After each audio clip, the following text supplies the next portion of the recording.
I can't tell if we're live or not, guys, because my computer just glitched out. Oh, we're live. Okay, hold on. Let's get this show started the right way. Tactical's hiding behind me because he doesn't want to be too tall, right? Yeah, we'll go with that. You're probably too quiet that far from the mic, so you may need to yell. Like this? Yes! Also, you're not By in the way, silent. we're live. Hey guys, welcome to the live stream. Do me a favor, let folks know that we are live right now. I'm going to get a proper start to the podcast. Then we're going to go through the Homestead Happenings podcast. If you have questions, put the word question or comment in all caps and then write your thing. That's how I know I'm supposed to respond to it. I'll do my best to work them in as we go. I've got my glasses on so I can sort of see them. Although I'll tell you what, I went to the doctor the other day and they handed me this thing that was a consent form I had to fill out. And the font was so small that even with my glasses on, I could not read the words. So I made them read it to me. They were a little annoyed with me. But I'm like, why would you do that? You like literally cater to elderly.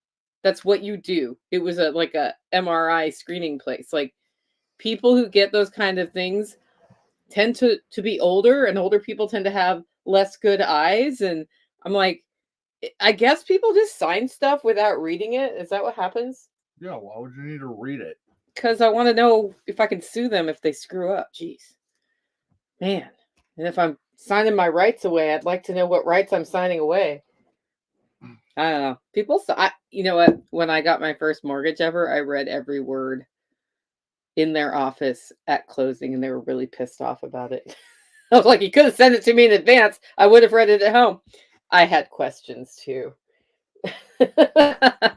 Okay, let's do this thing. Woohoo! I need to go to print. Ready, guys? We're going to give 5 seconds of silence and then we're going to start the show.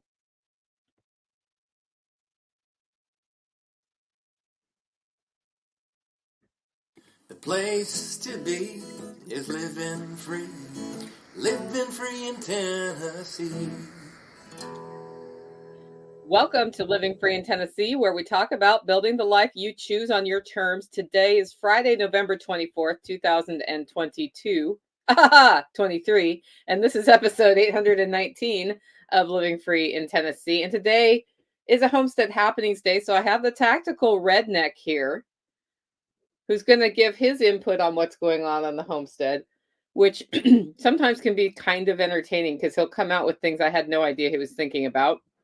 But we're going to talk about colder nights coming, what we're doing about that, celebrating harvest abundance for, you got it, Thanksgiving, because that was yesterday, and livestock hijinks, communications between the Redneck and Nicole sauce, which always goes swimmingly, right? Yeah.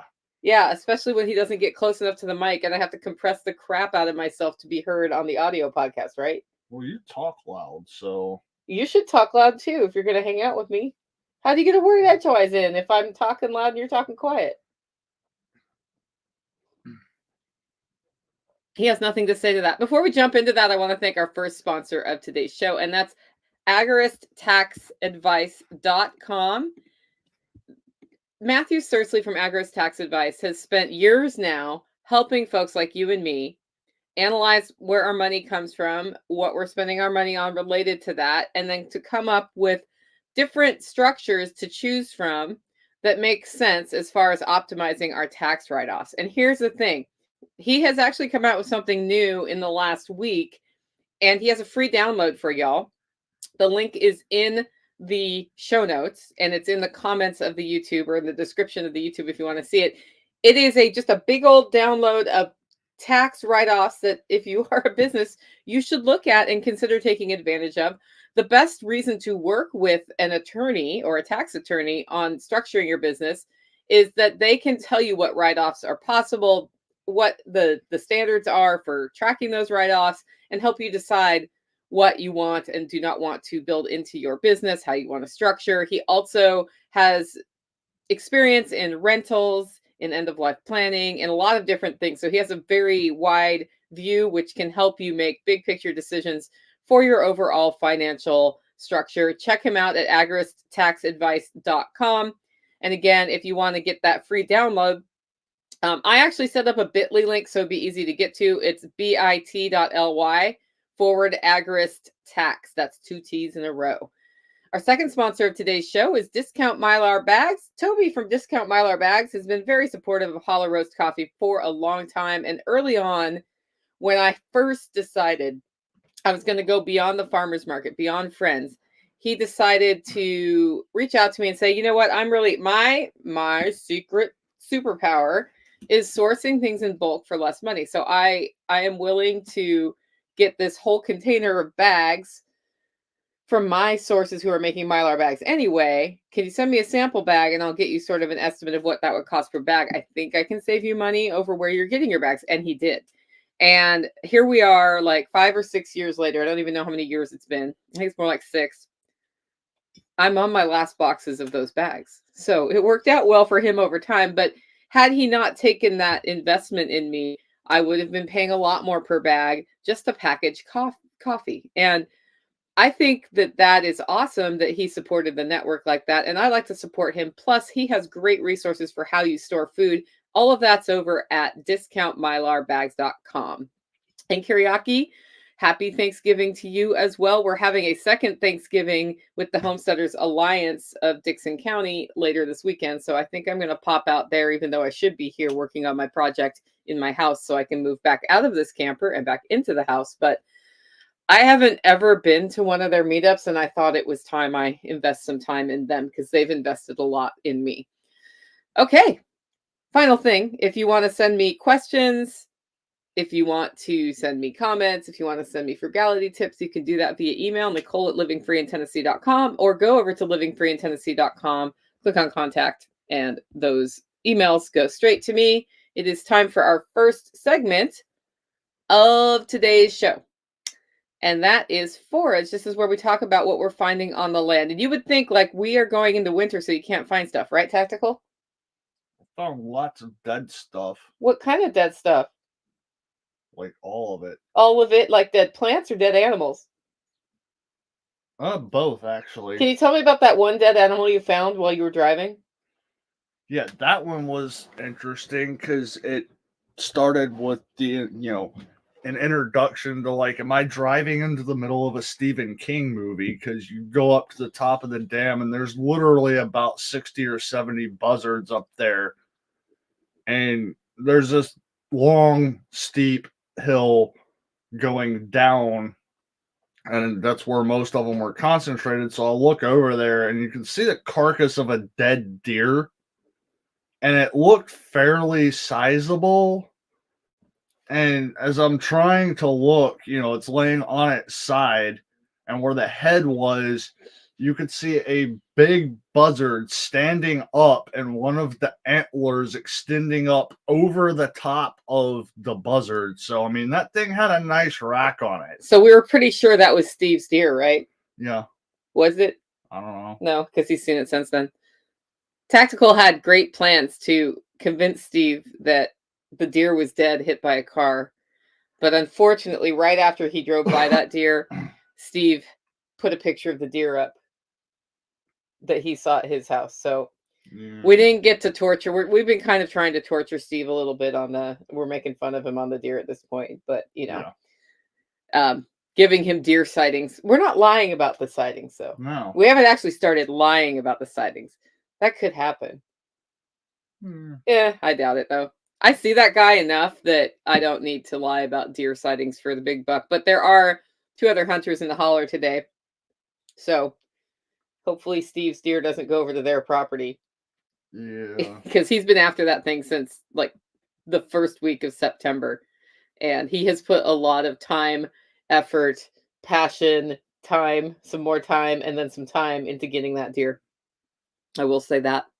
Okay, what I'm finding is the watercress. So we have watercress that's harvestable. I need to harvest it today because we're going to plunge down to 24 degrees. And that's what happens at this time of day, time of year is like things here in Tennessee. We have a much longer growing season than Oregon, where I'm from. But what we start doing is having these periods of time where at nighttime it's cold enough to make the plants not happy. And watercress sort of had a resurgence in the fall. And now it's going to get like nailed by the frost. And that when it does that, it like pulls under the surf water of the stream and kind of goes, it's not dormant, but it just kind of hangs out under the water where it's 55 degrees until it's warm enough for it to come back up. And that means that it's sort of the last chance to get watercress salads unless we cover my aquaponics system where I have some growing and keep that from getting nailed, which I have, because of what we're talking about later in the show, I don't think that's happening, but we'll see. But I don't think it's happening. Oyster mushrooms actually should be blooming today and tomorrow after the rain we got this week. We had a prolonged dry period followed by rain, and it's oyster mushroom season. And often after a rain, the mushrooms will bloom. So I hope to get some time hiking in the woods, but I am prioritizing my time on doing what I can do in between, coffee orders and all the other stuff, getting forward momentum in the house rebuilding project so that hopefully before December 16th, I can move back into the house. We'll see. I might not be able to do it by then, but I might. See. I mean, my process of moving back in, guys, is going to be rather slow because now I'm going to take time and decide what I really want to have in the house. So I might just live in a semi-empty house with boxes outside the house, figuring that out. I'm good with that. He's good. He's like, I don't care as long as you are done with me wiring your house or whatever, right? Yeah, we're close on that. Yeah, we are close on that. Angie asks, are the vendor prices for Self-Reliance Festival going up after the first of the year too? Probably, Angie. I have somebody who has reached out to me who's helping with sort of some vendor relationship stuff, vendor sales. And we're going to add some categories of vendor. We're also going to have an application form that people fill out in advance this time to make sure, because a couple of times last time, I had to tell vendors who had already paid, I'm sorry, we already have 5 other ham radio vendors. That's not quite the number, but we didn't want to have more than 2 people of one variety of vendor. And we're going to offer the opportunity for a higher fee for vendors to be the exclusive on a specific topic there. And the reason we do that is that when you go to a festival like Self-Reliance Festival as an attendee, you want to see different things in Vendor Row, not like just everybody selling, survival kits, medical survival kits, for example. It's more fun when you can like walk down the row and there's a variety of things. So what we came to last time was to do 2 vendors of each variety max and then start saying no to people.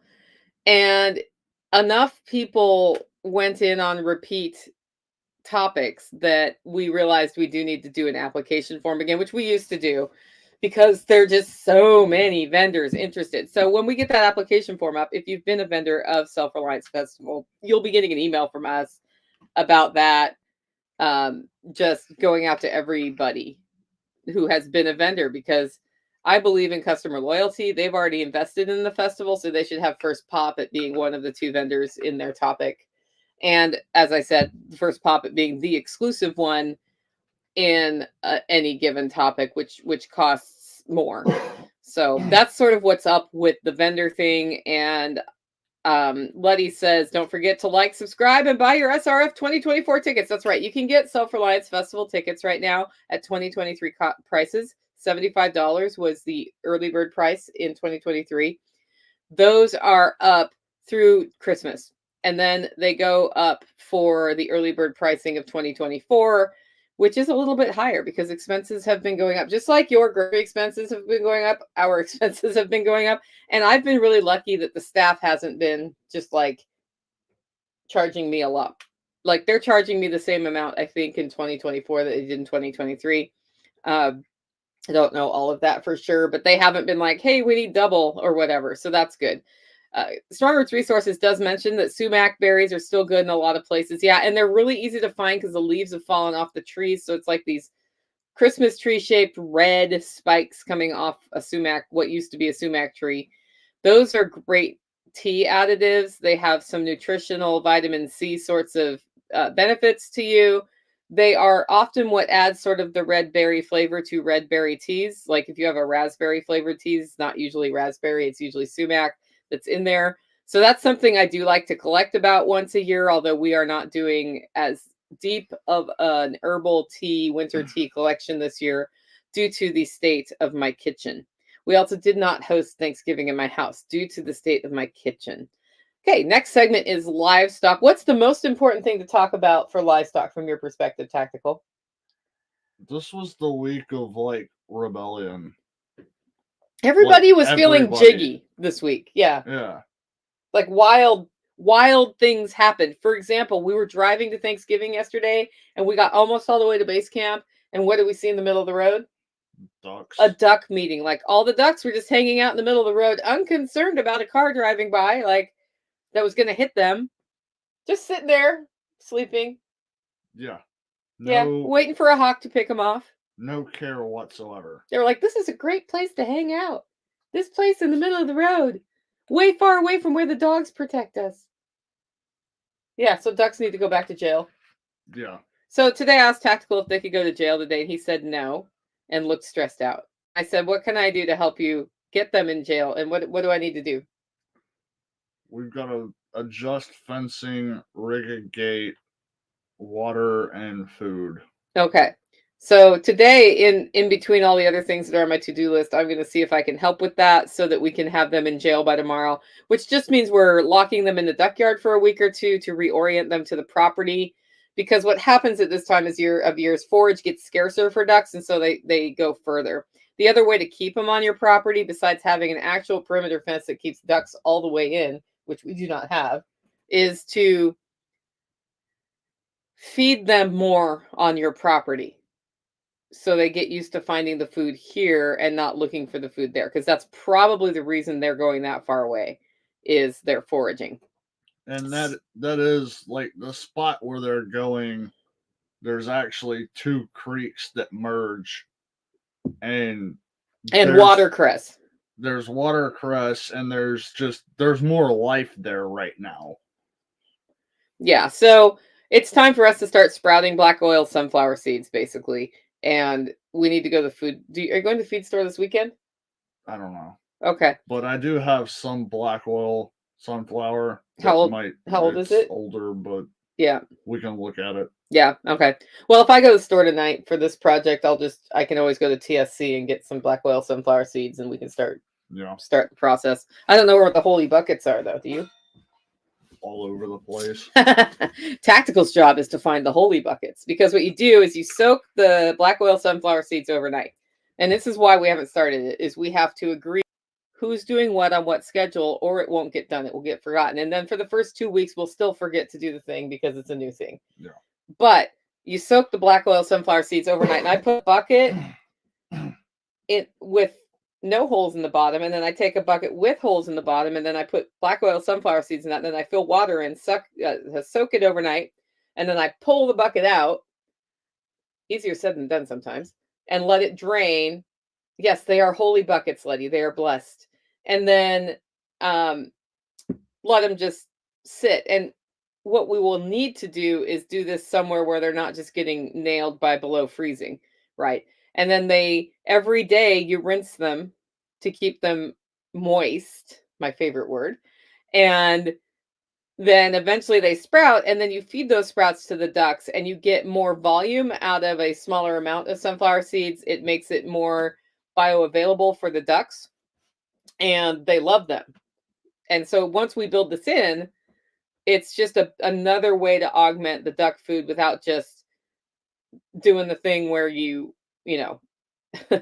where we add more and more and more feed, which is what happens in the winter. The other way you handle your feed bill in the winter is you reduce head count, which, as I said Monday, maybe I said it last Friday, we got rid of 6.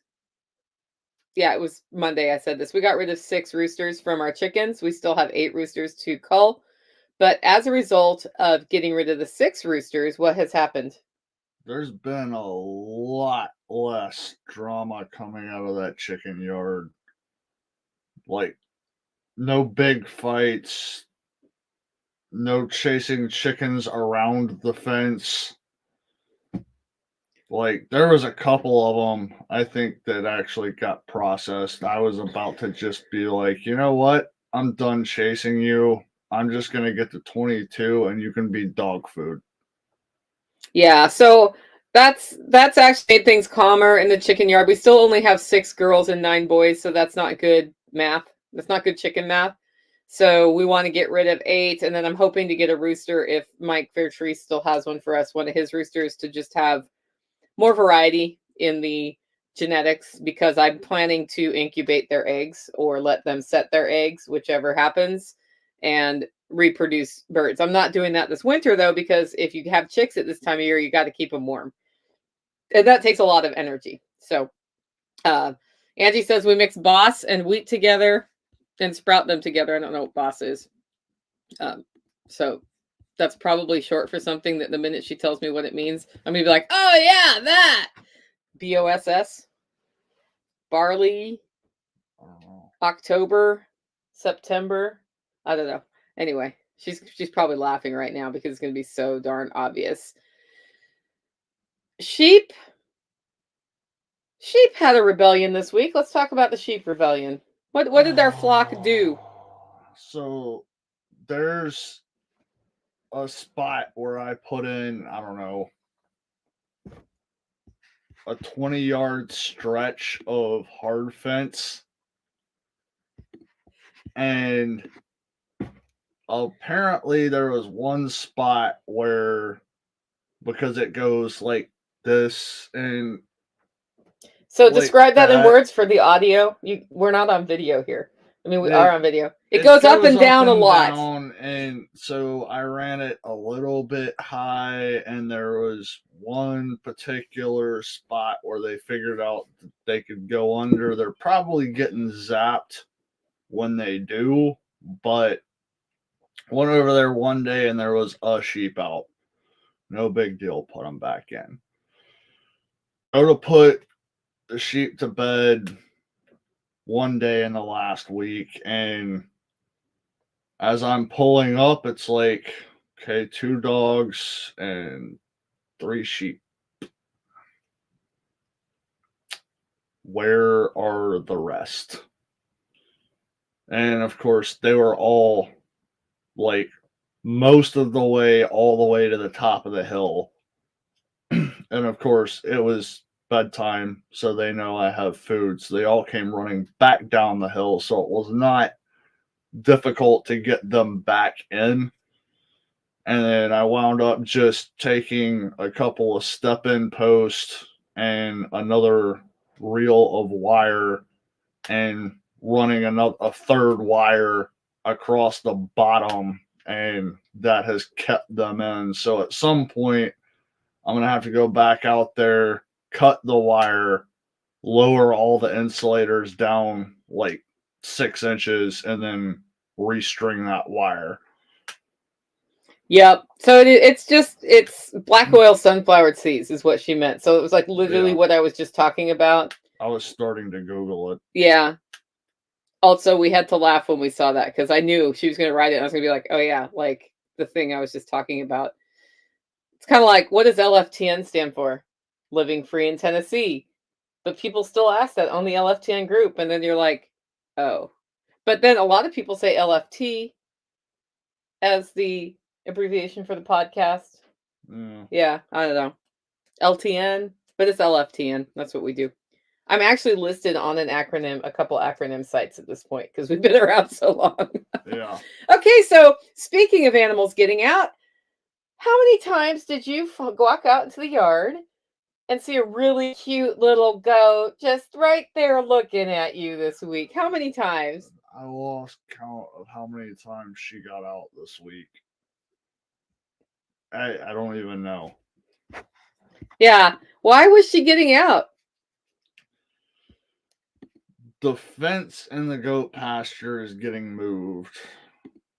And as part of the hard fencing for the entire property, I had to pull some of the old wiring down, and I did not do any form of temporary stretch on this one spot that's only, 30, 40 feet.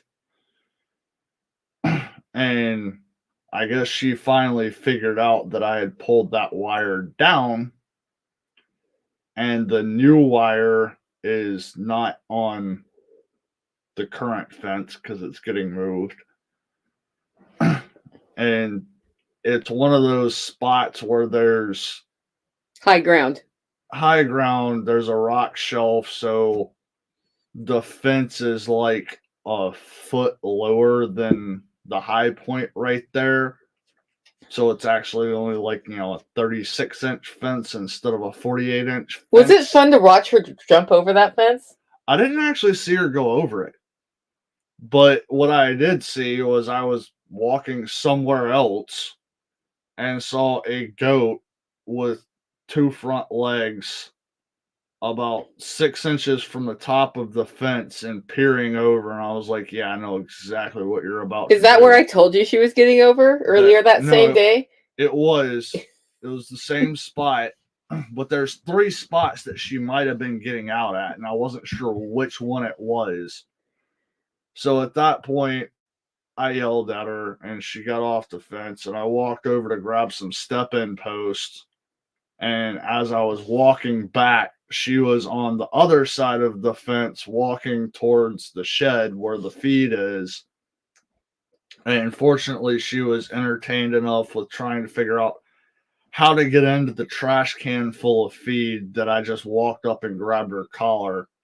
Yeah, what I've learned to do with her when she gets out is I actually reward her walking up to me. So the other day she was out and I was like, well, there you are. That's why the dog is barking. And what a cute goat you are. You know what? Let's walk over here. This is a really interesting patch of stuff. You need to go out there. No, I was just. He was looking making to sure there make was no sure goat. that I didn't need to go out there. Anyway, let's go check out this privet. Isn't that a nice scratch her back? And I don't grab her collar right away. And then when I do, I don't lead her back to the pen right away. I like lead her somewhere there's something delicious for goats and let her eat for a while. And then I take her back. And she doesn't usually run for me. Like back in the old days when she got out, I'd chase her around. And when you chase a goat, it runs. But if you make a goat curious about something, it wants to come see the thing. So this kind of leads me into the next topic, which is the best way to learn about livestock is from the livestock. They will teach you how to interact with them and what they need just by what they do. For example, what happens when the sheep pasture when it's time to move and you haven't moved them, Tactical? Oh, you'll start seeing all sorts of entertaining behavior. The rams will start fighting. There will be sheep staring longingly at the other side of the fence. And eventually you will find sheep on the other side of that fence, even if there is an electric fence that shocks the crap out of them. And it's just to tap off of what she just said. I've always said that you'll learn more through observation than you will anything else. Yeah. And that being said, we are having a very dry fall here. We did have rain this week, but we are already starting to use sheep hay, which means we don't have enough hay for winter probably. So I'm looking for more hay. I should have actually just bit the bullet when we got the hay. I knew it at the time and said, hey, can we figure out how to work in a second trip in the next week to get a second set of hay from the hay provider that we used, because she made really good product. But they're going through a bale in a day and a half. And we have quote unquote field hay, which is basically dead grass in the hay, but it's not growing back. We haven't had enough rain for it to grow back, and now it's cold, so it probably won't grow back as it rains unless we get a few weeks of 50s, 60s, and then it will grow. So our choices here are find additional pasture for them to go into that they haven't been into yet, which I think we can do with another neighbor, or get more hay. So we're starting to this is how you keep sheep alive in the winter, right? Because they just live off grass, right? Well, yes, but right now they're eating the dried grass that's been harvested earlier in the year. I have one who it is time for processing, who probably won't be processed till January, but I should talk about a butcher appointment or if we want to do it ourselves here. And then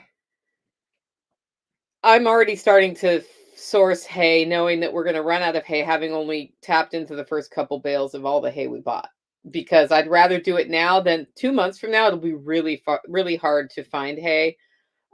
Part of the challenge with the hay this year is that whatever weed spray they started using this year has gotten into the Timothy grass hay. Ours did not have any weed spray used at all. But if I compromise and get some hay from a conventional source, there's a risk because it's been killing ruminants, the residue on the hay. I don't want to kill my sheep because I bought them food. Our second choice then is to train them on grain, which I don't want to do. Nope. But that's actually probably a better choice than risking killing them with conventional hay. And it's happened to more than one farmer in our county this year. So it's not like a rumor of that. It's actually people here have lost animals because of what they're spraying on their fields. I literally just watched somebody yesterday dragging a dead cow. Yeah. So it's but of course that's totally safe and not influencing our food system at all, right? No, and I mean the fact There's no that way. the fact that it'll kill a 1,500-pound cow, it would affect you in no way whatsoever. There are a lot more deaths from acorns this year than usual, and I was talking to Trisha about this yesterday, and she said it's a year where we're flush in acorns and then we're extra flush. And I was like, well, that's interesting. That usually means a hard winter is ahead. So we'll see. Now the caterpillars in Texas are like full on black. That means hard winter, but here they're not. So I don't know. I'm like, it's really fun for me to look at all the sort of old-timey ways of gauging what the weather will be like, because it's like there's the caterpillar thing, there's the persimmon thing, and then there's the how much forage there is. And the idea is when you have more forage going into winter, that's sort of nature's way of saying, hey, you better fatten up, man, because you're going to have some slim months. But we're doing pretty good at fattening up here. Yeah, we have lots of food right now, so that's good. Speaking of animals getting out, this morning you found somebody out who you were not expecting. Who was out this morning? It wasn't this morning. It was like yesterday. Yesterday morning you found somebody out. Actually, now you don't know what day because it's been too long. Anyway. Yeah. I was walking from the cabin up to the house and was like, I should stop and feed the rabbits. It's cold. I don't want to stop and feed the rabbits. I'll do it after a cup of coffee. Oh, I'm right here. I'm just going to feed the rabbits. So I turn around, go to open the trash can. It's like, that cage is empty. And immediately the scene from The Fifth Element's going through my head. That cage is empty. The opposite of full. I don't know what that means. It's a movie reference from a cult classic, but it's a funny scene. You should go look it up on YouTube. Did they write a book about it? I don't know. But start looking, and the rabbit's like literally right there. It's in between the rabbit coop and the cabin, like walking around, peering at leaves, kind of nibbled on one. So I walked over, expecting him to run, and he just sat there and was like, yeah, I'm grocery shopping, bro. And so I just reached down and picked him up and stuck him back in his cage, which was still looked exactly like it did the day before, and the day before that, and the day before that. So I think what had happened was that cage is just so old. He figured out that the bottom of the door will push open a little bit, and he just... Now, why would a rabbit be getting out? Also, I think I might need to call my dog because I'm pretty sure she's over by the hunters barking at them. But I think I have to call him. So you're going to have to explain why the rabbit would get out, and I'll go call her. Are you sure you can get her? Yeah. Okay, well, in that case, I'll answer my question. I think because we have not been augmenting the rabbit's food with grasses and things and fresh vegetables from the homestead, that that he was like, well, I can get out and I'm going to go eat that yummy looking stuff on the ground. So it's, as I said, the animals will tell you what they need. So it's obviously time for us to be thinking about what we're supplementing with a little bit more purpose. So that is everybody else is getting the reference. Packrat says, I got you, Tactical. Great Gary Oldman scene in The Fifth Element. And Rural 2IC also says the same thing. And yeah, it's fine. The funny part of that is I read more than I watch. Watching video for me is like I watch things, but it's not the best way for me to absorb information. And so that then transfers over to entertainment. So like I have all these video producer friends who are like, look at the beauty of that scene. I'm like, yep, can I read the book, please? Because I don't get it. And the painting the story visually is just not my strong suit. So as a result, I read a lot, and then I miss a lot of pop culture references if it's related to a movie. Although I mean, I'm caught up on Yellowstone, so I can make those. I'm a meat popsicle. Great line. Okay, next segment is grow. This is where we talk about what's growing on the homestead. And even at this time of year, we're looking at growing stuff. It is, as I said, this is the week that we plant the garlic. I prepared the garlic bed about a week ago so that I could just more easily plant it. And our next step is to put the garlic in the ground and then cover it with 4 to 6 inches of mulch. The mulch I usually use are leaves that we've raked from the property. And then that keeps the soil temperature underneath the mulch is a little bit more stable than if it was just bare dirt exposed to the elements, and it keeps a lot of the weed activity down. Not that I'm germinating a lot of weeds at this time of year, but come spring I will be. So I'm hearing him like talk to the dog, like he's giving her, she came when he called. That was good. So she gets lots of positive reinforcement for that. Anyway, so we'll do that. And that's what I talked to Tactical about this morning. So one of the cool things about this episode is we sit down and do the show notes together. And then I'm like, and that means this project is on the list. And the project is we need to get the garlic in. The best time to do it is around Halloween, but I was realistic this year and I didn't commit until Thanksgiving, which is plenty of time in Tennessee. They'll start growing and then they'll get white. They'll kind of get like really slow in January, February, and then they come back. The earlier you plant them, the larger they get. But if you plant them too early, then they get too large. And then when they get hit with the cold, it's a bad thing. So Thanksgiving to Halloween to Thanksgiving is a really good time to plant the garlic. And it looks like he's back from getting the dog in. It was very exciting pet heads. Yeah, there were lots of exciting pet heads, and the problem is our hunting neighbors are up, and I was hearing the direction of her barks. I'm like, I'm pretty sure she's just walked up to the deer stands and started barking at them. Yeah, fortunately, she was up the road. Yeah, the neighbors. They won't shoot her or anything, but it's probably really annoying when you're trying to be quiet and get deer to have a dog barking at your deer stand, I would imagine. Just in general. Yeah, so we don't want that. He said the other direction, so maybe Steve's in here's his deer stand. Other neighbor. Oh, up near Pat? Yeah. So she could have been near their deer stands. Who knows? I'm also starting to hack away at my food forest. My food forest does require more maintenance than I would like for it to have right now, but that's just the way it is. For the first 5 years or so, I think I'll be doing more maintenance. I did let the weeds get taller than I wanted this year, and I've been slowly pulling out the ones I don't want there, looking at the plants I want to keep. I accidentally removed a blueberry bush, so I'm going to have to clone a blueberry bush and put it back in there. And then just getting rid of any plants that I think aren't making it. So I'm being a little more brutal on this, that like I have a tree that's not dead, but it's going to be dead because it did not do well this year at all. And I think that part of the food forest is also particularly dry related to other parts, and I can show you where that is. But I noticed that everything wanted water. It was like this one little section where it wanted water. I don't know why, but it did.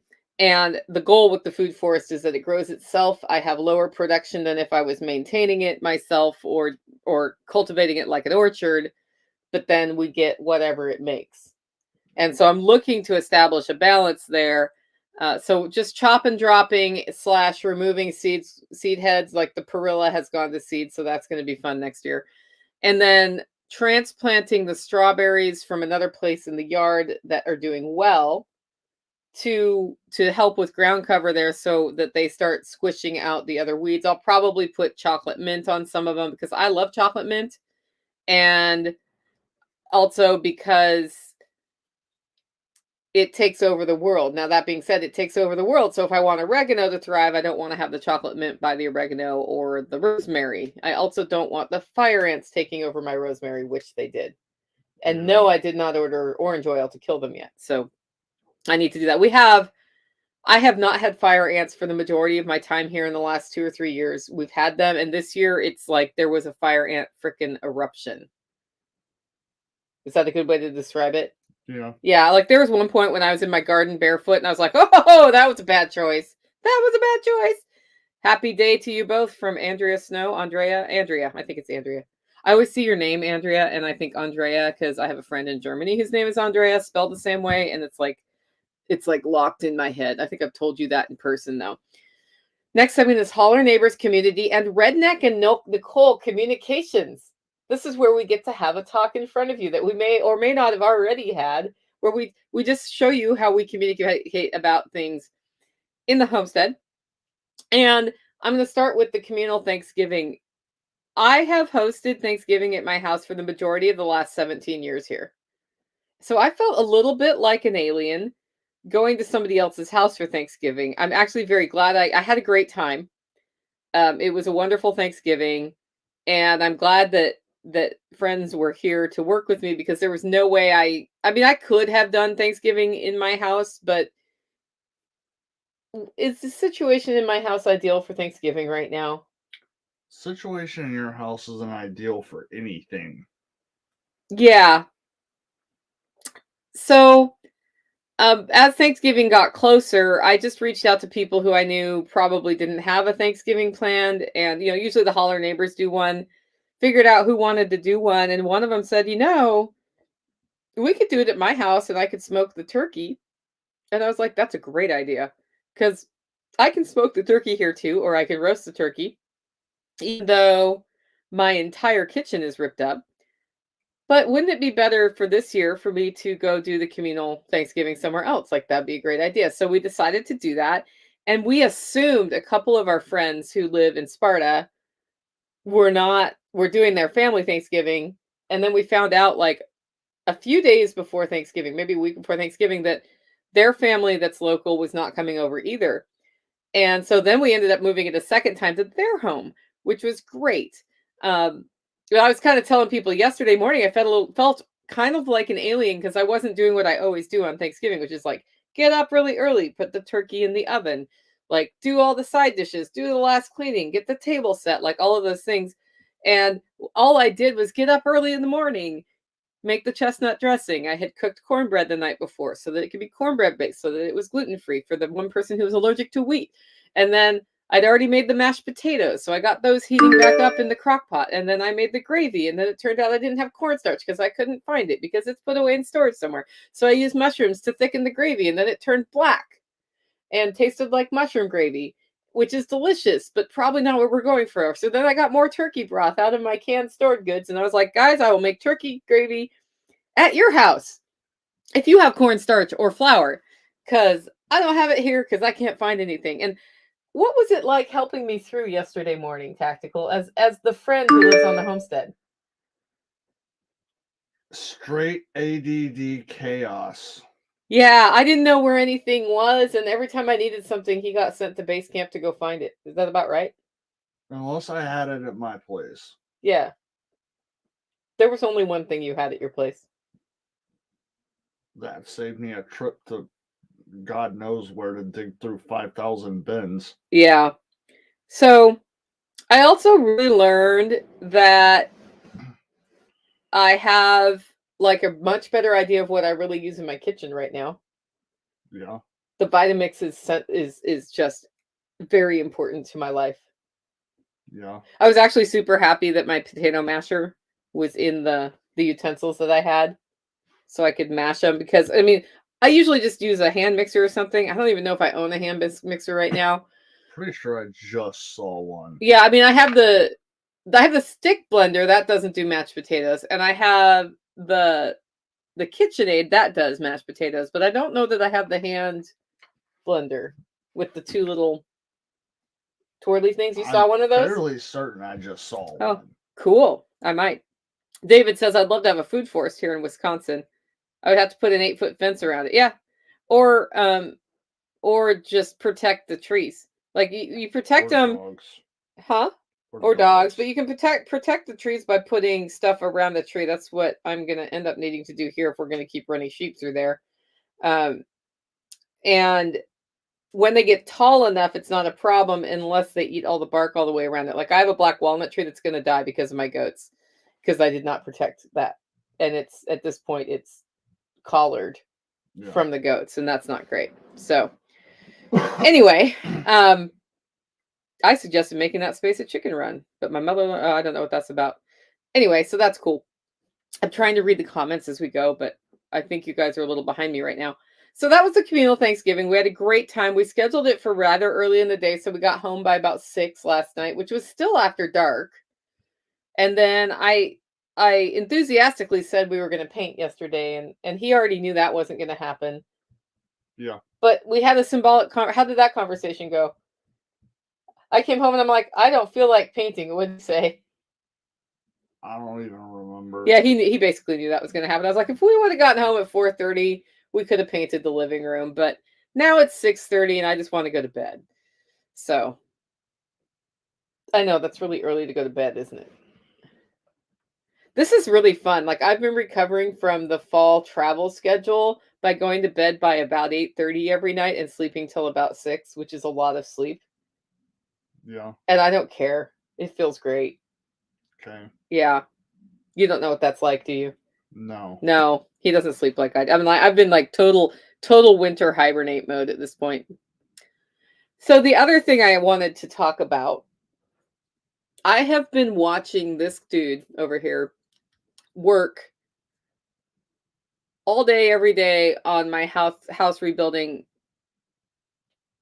project. Jokerless says you can build splices in the bark between the upper piece and the lower piece with strips of bark from another part of the tree, but it's a long shot to save it. Yeah, I know.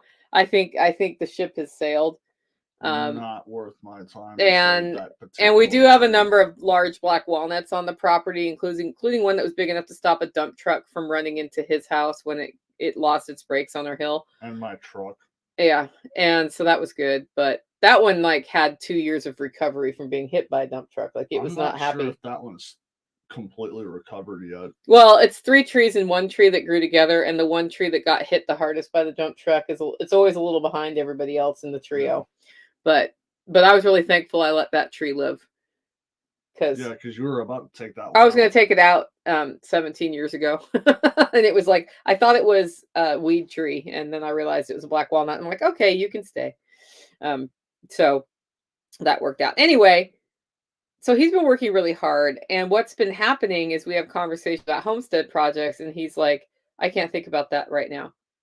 I can't think about that right now. And then I'll ask him because he looks really stressed. Are you stressed? And he's like, what do you always say? Are you stressed? You always say there's a lot going on. Yeah, I mean, there is a lot going on. What do you mean by that?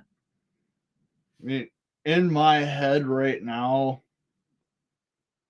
like she probably has living room project. I've got wood stove, electric, paint, floor, which requires possibly more subflooring going in, more caulking, more grout. There's more electrical. There's another project that I'm working on.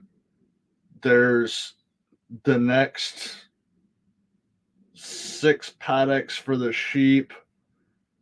Ducks need to go to jail. Did I do this morning? Like, I literally sat down for this podcast and was like, I haven't fed rabbits today. Like, but it's the first time I've had a chance to sit down and actually think this morning. And it was like, yeah, I haven't done rabbits yet. And I need to top off the cat's food, or she needs to top off the cat's food. Somebody needs to put food in the cat's bowl. Like, so, like, our brains definitely work differently. And my brain is like, if you have like a check sheet with subcategories, it's like looking at like some kind of a bill being proposed to Congress where it's got like subsections and the subsections have subsections. That's the way I look at a project. Yeah, so basically here's what's going on. I'm a big picture first thinker, and then I go to the details. He's a granular thinker, and he goes to the big picture. And so what I've been thinking about the repair project on my house, which is a significant repair project, like it has caused me to move out of my house and live in a camper, and to pack up 2/3 of my stuff. And I thought it was going really well because I'm comfortable, I'm not breathing crap, I can function just in my business. Like right after this, I'm going straight to the roasting shack, getting more orders out because we had a roaster breakdown last weekend. So I have a backlog, and I'm going to get that all caught up all the way today so that we can go into next week. The next 4 weeks of Holler Roast Coffee are the biggest roasting weeks of the year. And I don't like going into that with a backlog because I have a bunch of pre-orders for customized Christmas gifts that we send out. And that's in addition to any orders that come in normally. So I roast every day between now and Christmas, pretty much, or right before Christmas. And if I go into that, with a backlog, then it's going to be really stressful. So today, because most people are off today, today's goal at Holler Roast Coffee is all orders are out the door, so that tomorrow, when the small business Saturday orders come in, which happens, I'm good to go. And then I can roast tomorrow too. And then I can roast Sunday morning too. All of it. So it's I think about things from the big picture, and I felt like we're in a good place, but I'm watching him like lose his mind. I am observing this dude like spin and look really stressed, and I'm like, it's okay, we can slow down on the project. How do you feel when I say that? It's okay, we can slow down on the project. Yeah, no, we can't. Why can't we? My brain is stuck in that living room right now. Like, what's it going to take for us to get you to actually spend time taking care of your stuff instead of my living room? We need to. I'm trying to get to a point to where any project that doesn't have a stopping point is done. So, like painting the walls, I consider doesn't have a stopping point because once you start, you've got to go all the way to a completion point. Whereas, like the electrical outlets, that's one of those deals where, like, I need to sit down and have a cup of coffee and I want something to do with my hands. So I'll put an outlet in, but I don't have to put all 9 outlets in at the same time. Like I can just put one in when I have 5 or 10 minutes to kill. Except for that I'm not going to move back in until outlets are in the living room so that I don't block them with furniture. Okay. But if we're to the point where we're talking about that, then that means we've got the floor done. And the floor is going to take a big push. Yeah. I'm pretty sure we're doing the floor next weekend based on the timeline I see right now. But I had a long conversation with him because he's like, I'm going to paint the living room. And I'm like, no, I'm going to paint the living room. And he's like, why? You were grumpy when you said the why. You said like full on redneck grumpy why. I think I was just grumpy in general at that point. Yeah, so then I was like, because I like to paint and I can. And then like, I have no time to paint right now. So I thought about it and I'm like, why do you want to paint? Why do you want to paint? So that it's done. Yeah. And then I realized that it's the most roastiest time of the year. Sorry, that was a comment. I had to get distracted in my ADHD way. Squirrel! Anyway, so he wants to paint the wall to get it done. I want to paint the wall because I like painting and I want it done a specific way. And then I realized I did just watch him primer the walls and he did a good job. And the cut in is a straight line, which is what I'm concerned about. And so actually he can paint. So then I was like, okay, you can paint if you want to. But then I had to explain, like, my concern is that you're putting way too much time in on my project right now and not doing your stuff for you. Yeah, that's going to happen. So how do we establish a balance on this project and your life? It gets done. That's not balance. That's not a good answer. Like, can we schedule it like these hours to these hours? No. Why not? Scheduling anything like that around here never works out well. Like, she might be able to do that, but like if I try to schedule from 10 to 11 o'clock, I am going to paint a pretty picture. That's when like a tree is going to fall on the fence and the goat is going to be on the roof, not just on top of the roof, but Up like on the rooftop, goat, goat, goat.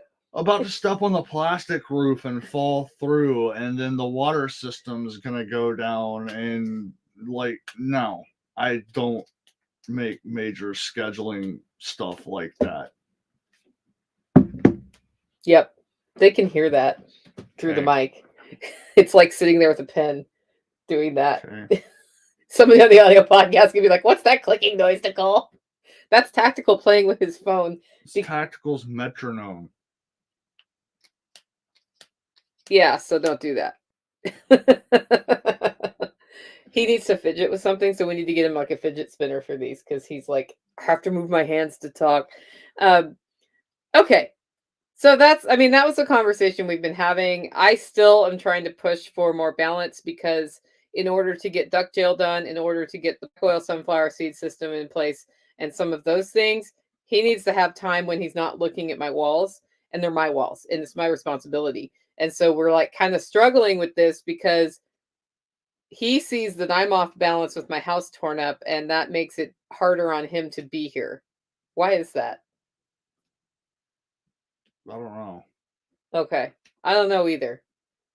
And I am a little off. Like, I didn't realize how off balance I was until I started seeing some of the typos I put out and some of the weird detail mistakes I've made in the last 2 months. And then, like yesterday when I was cooking in my kitchen and couldn't find anything, that was pretty funny. Like, it is actually good that all my stuff is packed up, by the way, guys, because that means we can finish the project. But I'm the person responsible for making sure there's food on the table. And that's really hard to do when I'm like, okay, I need this thing, and then I can't find the thing. And then there's this like I'm making bone broth at some point today from turkey carcass, and there's a roaster oven I've got to find. I have 3 roaster ovens on the property because we do events. 2 of them are probably at base camp. I might have one here, and if I don't, then the 3rd one's at base camp, which requires what? Somebody going over Somebody there. gets to go to base camp. But I might just figure out what here can go to base camp because we have to get the rest of the stuff out and orchestrate a way we can do that. I am waiting to take the laundry machine out of here until the last possible second on the floor, which means I'm doing all the laundry to catch up. Do you have any laundry that needs to be done? Not a lot. Not a lot. Bring up not a lot. I'm going to do my laundry. I'm going to do dog laundry, which requires the dryer to be hooked up again. And then, because I dry my clothes hanging, but I dry the dog beds in the dryer. And then we should get yours caught up, so that, because if we're going to self-load the floor on Thursday, which I hope we are, but I don't know, then everything is out of the house by Thursday. That's actually a perfect example. She asked me this morning about getting the dryer hooked up, which is, as far as I'm concerned, like nothing's going to catch on fire if the dryer doesn't get hooked up. And then the neighbors showed up to go hunting, which means I need to go over there and do 5 things. Like, not later today, like right now. Well, I'm going to do my laundry first, so you have 2 hours to get the dryer hooked up. Yeah, I was just using that as an example. I don't use the dryer much, guys, but at this time of year, I hang dry my clothes by the wood stove, which is not in, and they're just drying slower, so I may actually end up drying my clothes as part of it too. So that is how things work on the homestead. Next segment is finances. This is where we talked about the money on the homestead, and today we had a talk about cows. So I had to send $1,600 off for a cow. And then I had to say, do you want the other half of the cow we usually get? Because we have to buy that. And Tactical was like, well, how many cows do we have at this point? I think we can eat a cow and a half in a year. That's what you said. Yeah. So I told them that we'll get the other half of the cow. And then we need to do a major freezer audit in the next week or so. Like, I already got a text message from Carly saying, is there room in the freezer? And I'm like, that's a great question I can't answer right now. She said, how much meat do I have in the freezer? I'm like, you have a lot of meat in my freezer. So I think what usually happens is she comes and gets the rest of last year's cow because they don't even go through half a cow in a year. That's just mind-boggling. I know. to me. I think, yeah, I think I know why, but I won't say it live on the internet. So, so she's probably going to come get the rest of her stuff, which clears space. But like, we just put a half cow in there. That cow was bought for events. So I have to have it in its own space so we don't accidentally get into that cow. Because that's what we're feeding to the spring workshop people who come here. And then this cow that's coming in will be what we start eating. We still have some roasts from last year's cow to eat up. So you know what that means for the next 4 weeks, right? Yeah. It's going to be a good 4 weeks, huh? Yeah. Yeah. I mean, asking me about an extra half of a cow in a year is like, yeah. Like, eat less vegetables. Yeah, he eats a lot of meat. It means you need to not buy meat when you need to make sure you're pulling it from the freezer, though. Yeah. Because you buy meat. I buy like sausage and stuff for an easy. It's late. I'm still hungry. Throw a couple of pieces of sausage in a cast iron skillet, heat it up, throw some cheese on top, and I've got a little snack. And then we have added a project to our list this week, and that is that he gets to help me with freezer inventory because it's a better 2-person job than 1-person job. One person can do it, but it's easier with help. And we're going to go through all of the other freezers and just sort of make sure that everything's set up for the new cows coming in, and that we are very purposeful about making sure that the older meats that are in there are there. And I have a lot of bone broth to make, which means we're back to daily bone broth eating this week. Yeah. So what I've been doing, because I have so much bone broth canned, is when I make bone broth, we just eat it fresh. I don't can it because it doesn't make sense to me to break into the jars of bone broth that are not, getting old yet, to drink those rather than just do the fresh stuff. So like usually you would rotate the new through the, like the new into the jars and then take the oldest jars out. But from my standpoint, it takes resource to can the bone broth. And if we can just use it fresh right now, and if I still have time to get through the other canned bone broth, then I might as well just eat it fresh and not invest the energy in canning something that doesn't necessarily need to be canned. So we've been having bone broth about every other day. It's good, right? Yeah. Yeah, it's kind of nice on a cold morning, like cup of bone broth. It's really great. So, yeah. Jokerless says cows are getting expensive. Up here, a 300 to 400 pound feeder calf is going $4.50 a pound. A month ago, they were pushing $6 a pound. So I'll know the total cost of our haul on the whole cow that we get when it comes out. And I think we're going to be looking at $4 to $4.50 a pound processed for the actual meat, not the weight of the animal. So they have gone up in price. It's typically been about $3, so they're up another $1.50, so they're up about 50%. And I expect that trend to continue. It's just I kind of had this talk on Monday, like with inflation the way it is, expenses are going up for everybody. And where people are feeling it starkly is at the grocery store. That's what I hear the most talk about. But all prices are going up. And well, not all, like rents are actually coming down a little bit with the interest rates up. And I think houses are staying on the market longer. So that may be a little window.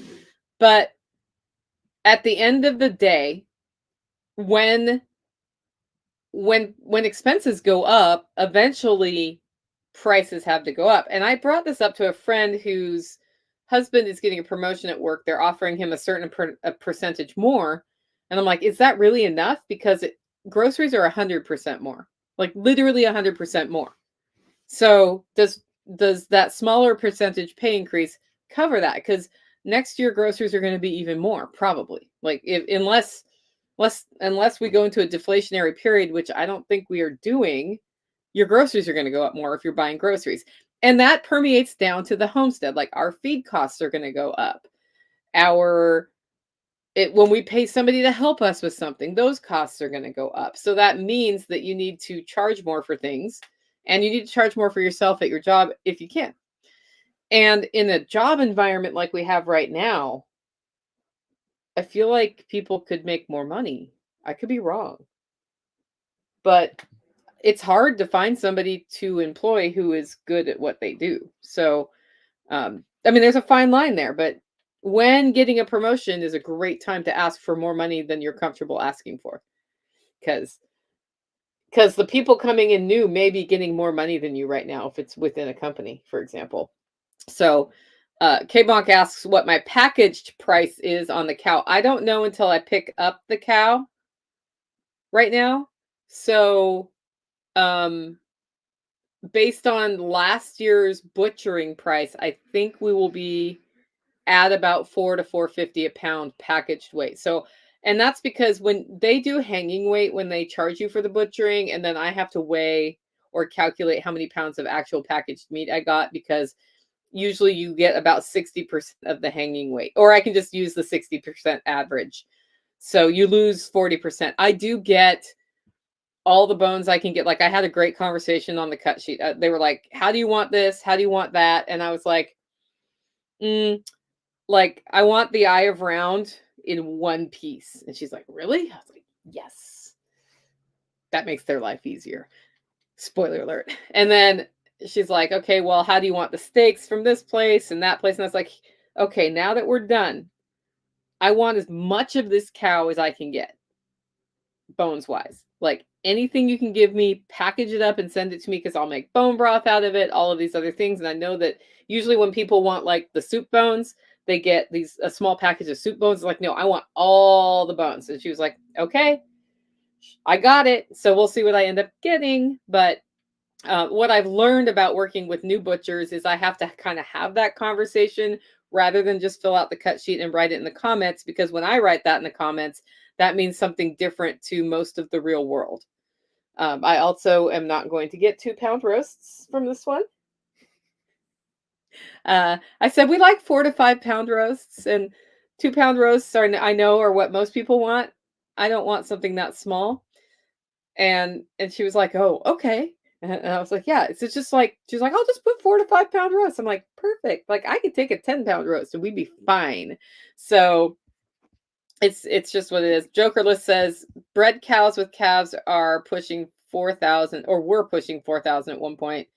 Butcher cows were $1.30 a pound. Those usually usually the worn out cows. Yeah.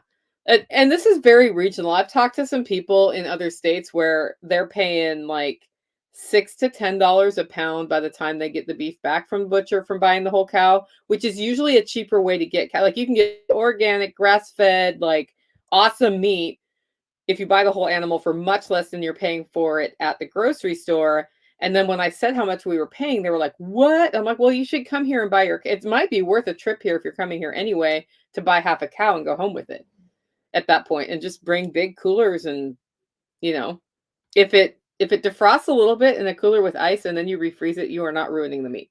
So, no. Or you could buy a freezer that goes in your car, which some people have. So, those are some ways to beat the expense side of inflation, is just looking for getting whole animals, learning how to cook with the whole animal. That can make a huge difference, but it's also regional.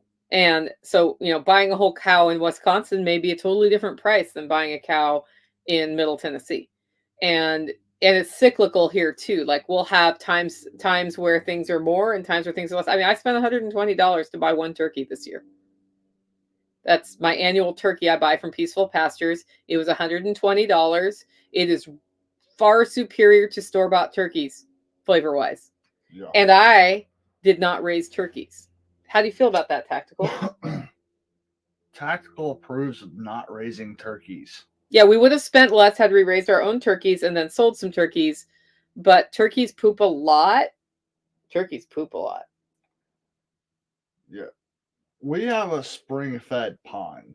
So for us, on a scale of nastiness, you have ducks here, chickens are up here, turkeys are like a double-sized chicken, so they're like up here. Most people On the have ducks nastiness above scale. chickens on that scale, just Yeah. because they poop a lot. We have a spring-fed pond, so we don't have that problem. That's not true. Have you walked I mean- out your door barefoot and had it squish up between your toes yet? And that goes away quickly. Oh, so he has. When I go in the duck coop, I don't feel like I need a shower. Yeah. When I go in the chicken coop, like I feel like I need to go through a full-on like NBC decontamination because there's just chicken feces everywhere. Really? Oh, you clearly haven't walked. Oh in no, there I've been in recently or there in the paid last 3 attention. days. It's all over everything. It's not all over everything. It is. It is not. It is. It is not. It is. Uh-huh. Uh-uh. Uh-huh. Uh-uh. I'll go take pictures and prove it. I mean, there is poop around. Like they roost up above, and so when they poop, it'll hit the walls. But you're making it sound like we never clean out the coop. When was the last time, or when did we have the turkeys? 2 years ago, 3 years ago. I can take a picture of the bare spot that's still left from the turkeys. Yeah, they pooped a lot. And we were not prepared to rotate them the way they needed to be rotated, partially because we didn't have ground. Like they needed to rotate several times a day. Yeah. Also, we kept them alive all the way through the first weekend of before Thanksgiving. Yeah. They could have been processed weeks before, and we should have just processed them. But I had scheduled a day where people come out and you get to process your own turkey, and you get to learn how, and then you get to go home and cook your turkey. That was a great idea, wasn't it? It's fun. People learn. Yeah, actually, somebody told me recently that was the most fun processing class they've ever had. So the problem was it was fun. And the other problem is keeping a turkeys alive for like the last 2 weeks when temperatures are dropping. You have to feed them a lot more, so it costs more. And just having them, like I was like, if I do turkey day like that at the beginning of October, then it's better. This is the look of somebody who's ready to commit mutiny if I bring turkeys back on the property right now. Mm-hmm. Yeah. Don't worry, I wasn't planning to bring turkeys back on the property. I don't want to deal with it either right now. In fact, having had the experience of the Holler Homestead birds being delivered to a poultry processing class and teaching the class, Yeah. I'm really tempted to do that for our poultry class next year rather than raise the meat birds. It will cost more per bird for me, but I don't need to raise the birds, and we have American breasts here for us. Yeah. And I like the American breast meat better. Most people won't, though, because the American breasts, like their actual white meat, which I'm not going to say the word because then we just confuse people about what it is. It's BRESSE for the breed. The white meat is about half of what you get on a Cornish cross, which is what most people want. Yeah. Their dark meat is darker. Yeah. And what do you think about that? I've always preferred the dark meat. Yeah, like yesterday, Tactical was outside when we did Thanksgiving, and Matt was about to slice the meat off of a turkey leg, and I was like, just put that on a plate. He's like, why? I'm like, because that's Tactical's absolute favorite part. He's outside right now waiting for everybody to dish up because he doesn't want to admit that he wants that part. So he is not selfish to get the part, but he'll be really happy if you hand him a plate with a turkey leg on it. And that is what Matt did. Yeah. He's like, oh, okay. Like most of the people at Thanksgiving dinner want the white meat. But yeah. So you got your turkey leg. What are you looking at? Comments. Oh, A. Ray Pierce says, Tactical has the same look I have when my wife brings up sheep again. How do you like American breast compared to Freedom Rangers? I've never raised Freedom Rangers. I have raised ginger roasters. And the American breast meat is superior to the ginger roasters in that the dark meat is,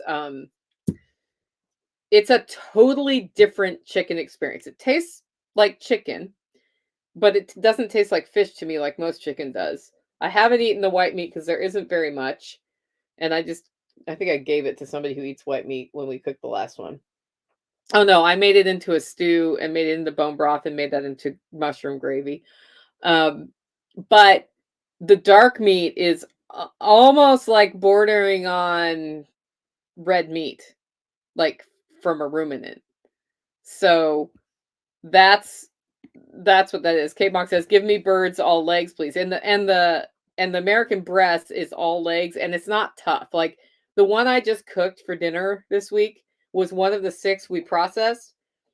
I left it in the fridge for 48 hours and then cooked it. Was it tough? No. No, not at all.